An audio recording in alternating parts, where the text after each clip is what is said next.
and welcome to the show. We start this week's FailRace episode on GTA 5 with Gnor managing to get stuck. I didn't even know the hitbox on the truck would actually allow it, but yeah, the front of the Skyline managing to get wedged between the cab and the bed of the truck is quite impressive going. Well done. So much so actually you couldn't even wobble the car. Los Wilco up next. Also on GTA 5, they are driving around, as you do, relative high speed, when an AI decides to change lane at just the wrong time. It's a big roll. Good landing. Good landing for the Aston Martin, but yes, the last thing you needed was that just change of direction from the AI cars there. We stick with GTA 5, trying to do a time trial when things go a little bit wrong. I'm not quite sure how the player got launched. A, I'm not sure how they got launched so high into the air, because that is one hell of a flight. And B, how on earth they survived? They had very little health when they fell off the bike, and I don't know how they weren't killed when they hit the ground, but there we go. Chain Stoker is up next on GTA 5. I mean, it's saying search underwater for a submarine. You don't need to search under it. Something's gone wrong with one that's currently upside down and mostly above the water. Now, I am no submarine expert, but I do know they're not supposed to do that at all. Not only is it upside down in a peculiar manner, I mean, the rocket didn't really do much from the helicopter, it's also going alarmingly fast. I don't know what it is with the subs, that's gone very quickly now. In fact, it's more, say it's more flying. What is that boat? The boat is like a little bit like a dolphin that you can kind of pilot like one. It sort of goes under the water. I can't remember what they're called. Very, very cool little toys. Now we've just got a full-scale submarine that's sort of doing it. It is alarmingly quick. I mean, I know this helicopter's not the fastest thing in the world, but yeah, it's been outran by a submarine that's then bounced off an island. In fact, gone over an island. Things have gone weird. Things have gone very weird. Wolf Brother up next on the crew, back to a little bit more sanity. We are trying to deal with the police on this one. Turns out the FailRace Police Department, well, they are always around, and sometimes they have special abilities. This one is like a repulsor cannon. That is 412 mile an hour the Viper got to as it got launched away. That is some serious speed. It does eventually have some sort of crash camera, but yeah, that was a lot of speed. That was a lot of speed indeed.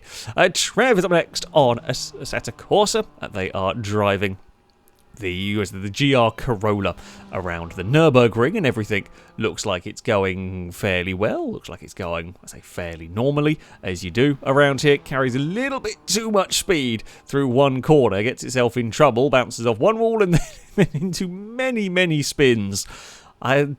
It's an awful lot of spins for what was, I say, a relatively tame crash. I mean, it's the sort of crash that you actually see happening at the Nürburgring quite a lot. It's just too much speed through one corner, can't gather it back up as it bounces around, and then yeah, it's just going to resolve it by going for a lot of rotations and actually quite well parked off the circuit as well. Not bad parking to the side of the track. Yeah, things went a little bit awry for them in all of that. Thankfully, no damage, can drive away. Pancake is next. Also on a Assetto Corsa. I mean, as far as drift locations go, around a skate park, sure. Why not? Why not? Seems like a sensible enough thing to to be doing. For this one, though, as they sort of clonker, it's like to get the transition wrong. Clonker wall, and the game decides to rectify it by shoving their car through the floor. Sometimes the games are mean. Speaking of, Welkin up next on Halo Reach. Now, rather than shoving the car through the floor, this one we're going to shove it through, well, I say the ceiling, kind of. A grenade launches the Warthog over. The player goes to try and nudge it back onto its wheels quickly, only for it to get stuck in the bridge. Yeah, that's not where you need it. That is, the rocket launcher Warthog, very useful, very powerful. Good thing to have. That one's stuck. That one's not going anywhere. Turns out the Covenant didn't really need to do well. I guess the grenade did part of the work, and then physics did the rest of the work. And now you're going to have to be on foot for a while until you can go and find another vehicle or something. Timmington, on EAWRC is driving around. Again, another fairly, I say, realistic rally crash. Easy mistake to make. It's just carried too much speed into a corner. right? Everything's gone a little bit wrong. However, the Corsair is still going, and they try their best to drag the car back up the hill. A little bit difficult with such a sort of steep hill. The recovery's just made it worse. Finally get it back on the road, and immediately, because of the sort of steepness of the hill, immediately fall over. Joe is up next on beam with a very different, sort of rally crash, if you like.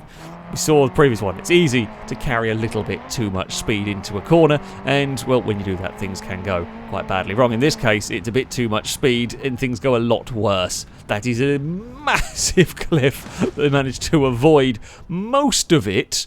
Almost got all the way down to the ocean. This would be the new crash camera sort of thing. And there we go. It took a couple of bounces along the way, but it went significantly worse for the Picnic than it did for the Corsa. And finally, we stick with beam. Now, this is an automation car that I presume has got a crazy, crazy amount of power, because it is a hatchback that, well, as you can see from the speedo, is going alarmingly fast. We are now past the 200 mile an hour mark. It's getting up towards the 400 kilometre an hour mark. That is a lot for a hatchback, and it's also a lot for, well, making a mistake. Yes, if you put a wheel on the dirt at 410 kilometres an hour, or just in that case just misjudge where the corner is, well, you're going to have a lot of rolls, and I've lost count, and I don't know how many rolls it's gone for here. It's going very, very, very... I mean, it's still rolling at 200 kilometres an hour there for a bit. It's still rolling and still tumbling, and that's a very big accident at that point. And still, it bounces and rolls, and now we're kind of doing flips more than rolls. I'm not quite sure. It does amazingly land on its wheels.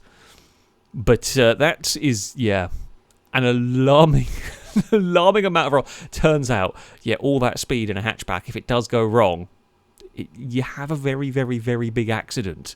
I think it is. I don't think it matters what car it's in. You have an accident at 400 and something kilometres an hour, it's going to be a big one. But there we go. That is going to be it for this episode. As ever, if you have clips for this series, you can submit them by a Google form, and we do indeed need more clips for this if this series is going to continue. There is a link in the description. All the rules and how it works can be found on there. That, though, is going to be it from me. Thank you all very much for watching, and until next time, goodbye.